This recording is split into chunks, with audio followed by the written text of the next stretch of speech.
Okay, I'm going to show you how the sound system works here. This is where all the wiring comes into the house, including the Verizon Fios, which I recommend.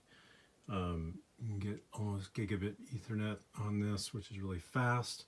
Comes in down here and it goes into that box, the Verizon box, which is also plugged into the GFI receptacle. So if that trips outside, your internet will go down.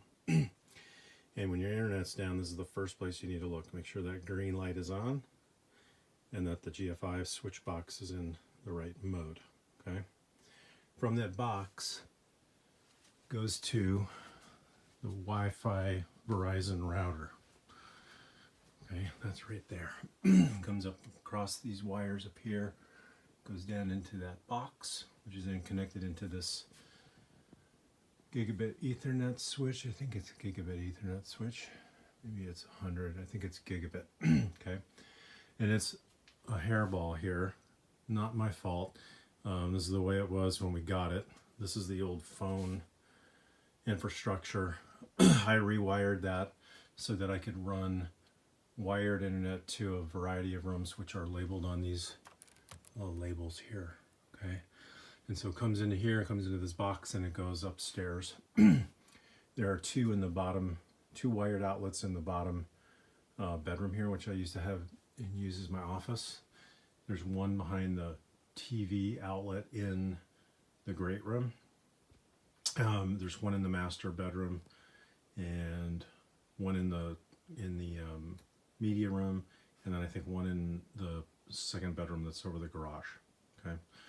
And then you put Wi-Fi hotspots wherever you need in the house for Wi-Fi, but if you need to plug in, that's where you do it. Okay. So one of these wires then comes over here and goes to the sound system. Okay, so it's all wired into the sound system. That's a 100 megabit switch, which is nailed to the wall, and it goes into these 4 Sonos connects. Okay, so the music signal's coming through the internet, coming through that switch, going into these connects, which are then wired with audio left, right, and they plug into this amp. Okay, there's 2 wired unique zones, which are these 2 here, and you can read where these go. Here's the speaker wiring down here. These go to the speakers in the ceiling. They go up here, they go out, all the way up into the house.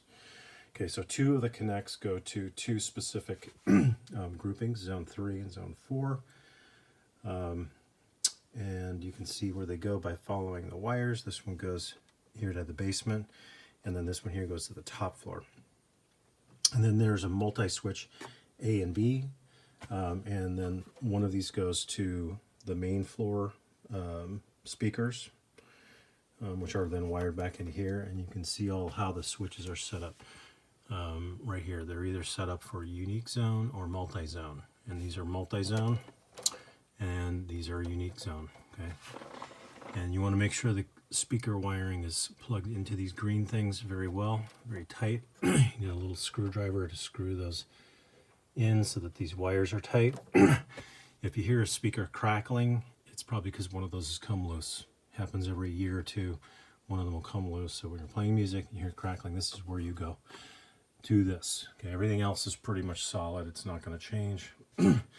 The only other thing could be is that a speaker is blown out, which is very unlikely. Okay, there is a gain or a volume switch on each of these here. I'm sorry, there's a little light, but the gain switches are here. You can turn those up or down so that your kids don't turn the volume up upstairs or on the phone app so loud that it blows out the speaker. So you can govern it here by setting these up. Okay, I have them on about medium because we don't play the music very loud. Okay. The outside probably needs to be rewired for rock speakers back by the trees, by the hot tub. And you probably want to get somebody to come out and do that if you ever want to do it. Right. That's it.